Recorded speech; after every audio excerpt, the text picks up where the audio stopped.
My guest in this episode of Suds Search is Ginny Marvin, the former editor-in-chief at Third Door Media. Third Door Media is the publisher of Search Engine Land, Marketing Land, and MarTech Today. They also host a popular conference series, Search Marketing Expo, with 9 events scheduled in 2021. At the time our episode was filmed, Ginny had just finished her tenure at Third Door Media, and we spent most of our conversation reflecting on her time there. Very recently, Ginny announced that she has accepted a role at Google as its new Ads Product Liaison. Over the course of her career, Ginny has had a truly unique perspective on the industry. I started reading Search Engine Land back in 2008.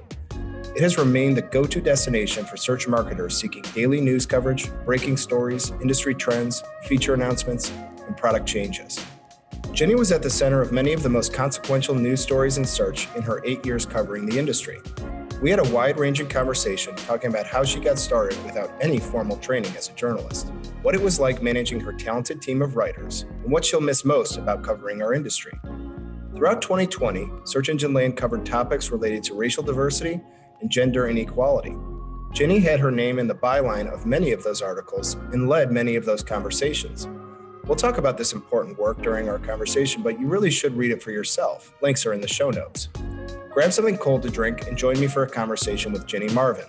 We'll talk about how a story gets made, what makes for a great interview. We'll talk a little bit about her future and whether or not we'll see her at an SMX event in 2021. Ginny Marvin, welcome to Suds Search. How you doing? Great. How are you, Mark? I'm doing great. This is as close as Suds Search gets to a scoop. So you are announced in September that you were leaving Third Door Media. You just wrapped up your last SMX, which was virtual. Yes. I'm very excited for our timing. This never happens. Can you tell me, I think you have such a unique position in the industry. Can you tell us about how you got started at Third Door Media? Yeah. So if I go way back, I started in search marketing and digital in 2005. And one of my, I call her my career sister, we had been kind of ebbing and flowing with each other in various agencies. And she started working for Third Door. I had been doing consulting, and she said, they're looking for somebody to write about paid search. Would you be interested? And I said, I don't know. And so I talked to Matt McGee, who was the editor-in-chief at the time, and Danny Sullivan, founding editor at the time, and said, we'll try it. I may hate this, you may hate me doing this. So let's go, I'll do, pieces here and there. So that's how it started in January 2013. And then I think March, I came on full time. Oh my gosh. Okay. Yeah. Well, you've covered just about every major story in PPC since 2013. Yeah. I can't think of one you've missed. What as you're kind of going to your next stage, what will you miss most about covering this industry? Well, it's funny. Yes. So the first big thing that hit, which I think is still the biggest thing that's had been and has come since, was enhanced campaigns, was announced sort of weeks into me joining part-time. And so what will I miss? I will miss the covering the big changes. And oftentimes what would happen, if something really big is happening, we'd kind of get briefed by Google and Microsoft, or whichever company was making the big announcement, briefed ahead of time. So depending on how much time you got, there's some moments to kind of process what the news is and really what it's going to mean for marketers, and then be able to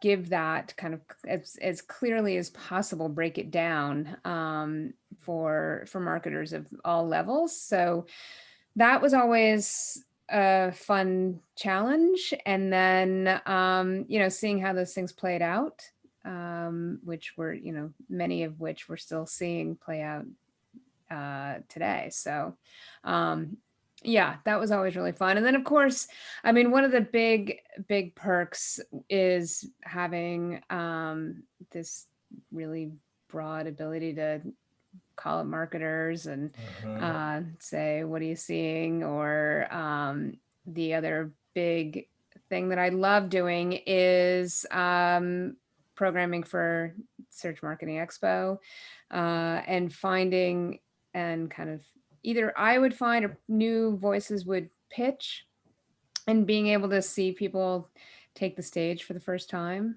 and grow their career is amazing. Yeah, that's so interesting. I mean, I wonder, you mentioned this a little bit, you like the big updates. Did you have any formal training in journalism before you signed on? It sounds like you've got a scoop, you've got something from Google, there may be a deadline and all these things. Did you have any formal training as a journalist before you started? In college, well, in high school, I thought I wanted to be a journalist. And then in college, I took some journalism courses, but that was pretty much the extent of it. And then, yeah, so when I came on, I mean, yeah, there was a learning curve in doing briefings and dealing with embargoes and writing stories, but we had really great teammates here to set an example. And I was an English major, so I made I had some level of fundamentals, so it wasn't completely brand new, but it was a big shift, and it was certainly a big shift for me mentally, career wise. So Imagine, some people really like to follow, core updates, and some people really like to do stories on human interests or on human beings. Is there a particular type of story that you really liked, that you really got excited about? I like doing both of those. So this summer with Black Lives Matter and Nicole DeLeon doing her research about gender in search, I got to do a bunch of stories on diversity in search and how to facilitate and accelerate diversity within your teams. And that was sort of a new sort of angle that we hadn't particularly explored that well, and had really sort of that kind of brought us out of the basic, strictly like here's what's happening tactically, strategically, and those were really rewarding stories to write, and bring that research to light and bring new voices into the fold. So that was great. I still love this is breaking news story. It's always fun, right? I bet, yeah. And I want to make sure I link to those in the show notes as well, because they are exceptionally well done as usual. And those were two stories that I can remember just in my Twitter and my social media feeds just went like wildfire. Um, I wonder, you mentioned at the start, right away you had enhanced campaigns, which is like a big story. Is that the one? Is there a specific story that you still think about that maybe you wrote about years ago and it's still in your brain somewhere, trying to wrestle with it? That probably is the one. And because it sticks out in my mind so much because that it took a lot to kind of like pull. One is my first kind of big story, and suddenly I'm kind of on my own trying to figure this thing out, and it was obviously going to be momentous. What I was really trying to figure out was what was really the behind this big move, and what did it mean, what was it going to mean for marketers, and it really ushered in the massive push to mobile for advertisers, but really for first sites in a lot of ways. I mean, it was really important suddenly to have, ad landing pages that were going to be effective on mobile. And so I think from a sort of where we've come now, that is a really kind of watershed moment, and move on Google's part to essentially force the mobile uh, the mobile idea. So Interesting. One story I could think about that happened to be somewhat about you was that Danny Sullivan was the editor, the founding editor of Search Engine Land. When he left, you took over the reins there. I wonder if you could give us some behind the scenes. How did that come about, and what was it like replacing Danny in that role? Well, as actually there was a little bit. So Michelle Robbins, actually, she had been with Third Door from the beginning. So she came in, moved over from her kind of MarTech role in the company to head content. And then I worked really kind of like directly with her on starting to manage day-to-day operation stuff. And then I don't recall how long Michelle was there, but so after that, Michelle left. There's a new VP of content, and then I took over as editor-in-chief. So it is, it's a big, that Search Engine Land in particular was sort of this North Star brand for me coming into search. And so to, feel like you're shepherding a brand that is, and a resource and a kind of industry touchstone, that's a lot of responsibility. I can only imagine. Yeah. Well, I saw you at SMX West. That was the last event I went to before everything got shut down. Yes, And I know we like skirted past like being able to make that work. It was barely. We went out to dinner. We shook hands. It was amazing. You started out. You keynoted the opening, and you interviewed a couple of people. And I remember it because I was struck by how good of an interviewer you are. Selfishly, this is an interview show. What do you think the keys to being a good interviewer are? Well, thank you. That's very nice to hear. And gosh, I don't know. I hope I can actually give some worthy advice, because I feel like it's one of those things that I'm constantly learning. So I would say, I mean, for me, what makes me feel like I'm doing a good job is if, one, I understand what we're talking about. And so doing the kind of background research to be able to understand, where is this person coming from, and what are the kinds of things that are actually going to be interesting for them to respond to, that they know about, they've got interesting things to say. And then I always try to give them enough breathing room to give their answer.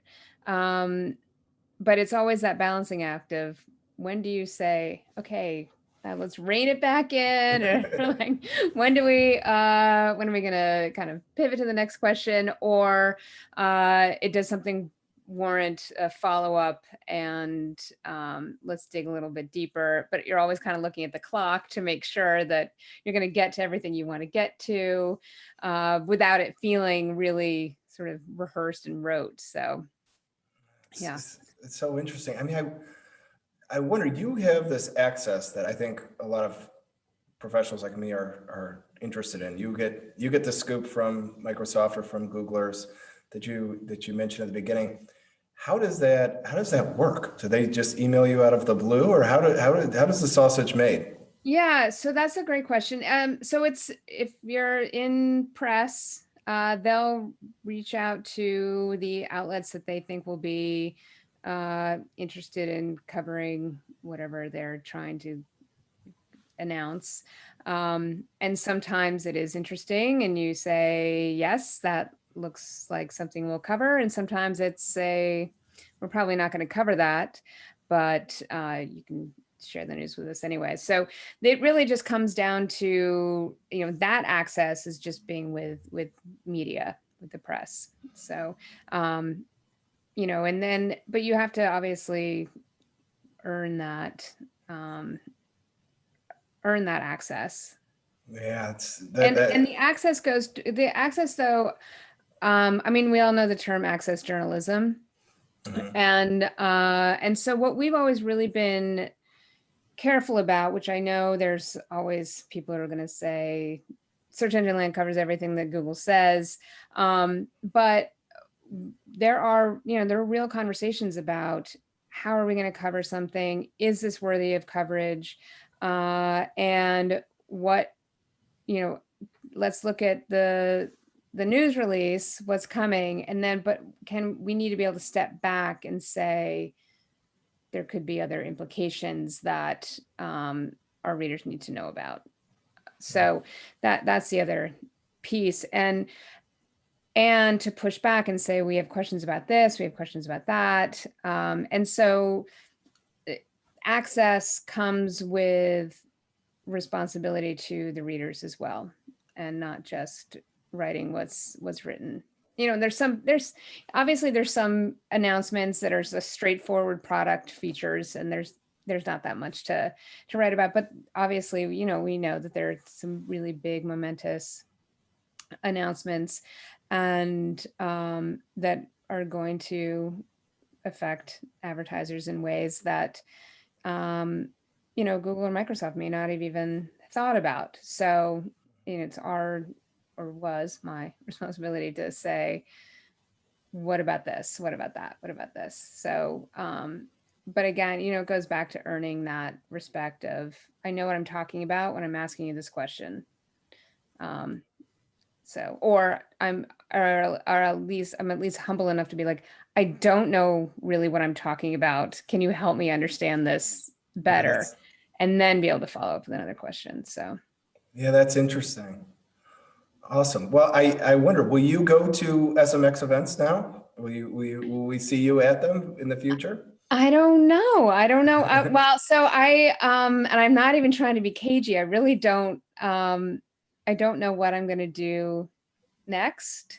I came to the decision that I'm going to kind of just take a respite, and I'm doing, a little project work here and there, and doing some consulting, minor stuff to just kind of keep busy and keep a little income stream coming in. But I am planning to just kind of take a break and step back, and then kind of reassess what I want to do next. All right. Well, I wonder if we could finish on this. You have these colleagues you've worked with for a long time now.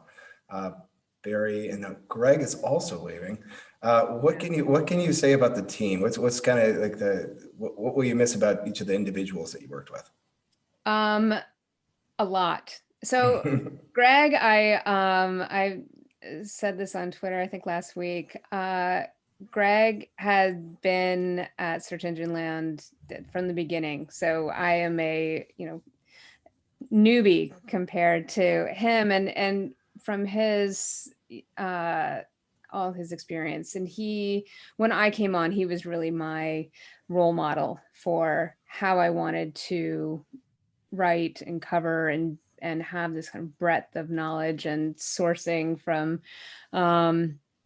historical context. So and he is so funny, very, very smart, very, very funny. So I will miss his wry humor. And Barry Schwartz, again, another person who I used to read all the time for joining. And he is a really lovely human who is a very hard worker, and and just loves search, just loves covering all the little details of search. And yeah, so I'm going to miss. Yeah, I wonder if those like the wine or beer, whatever you have at the end of one of those SMX events there's got to be some good stories in there too. So maybe something for next. Yes, a lot of laughs. Well, Ginny, I wanted to ask you what was next, and it sounds like we'll have to wait and see as we're going through it. How do people connect with you? How are you?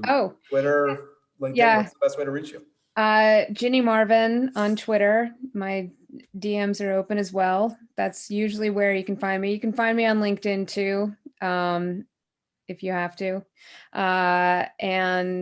But yes, Twitter's probably the easiest way to grab my attention. Well, if I could be so bold, I would say on behalf of I think a lot of certainly everybody here at Search Lab, and I think a lot of internet marketers, thank you for all your contributions. It's been, I don't know what we're going to do without you, but it's been wonderful reading you over the years, and best of luck on your next step. Thank you so much. Yes, you'll find out when I find out. All right, well, Ginny, thank you so much for coming on. I'm going to sign off now. I'll see you next time on Suds Search. Great, thanks so much, Mark. Thanks, Jay.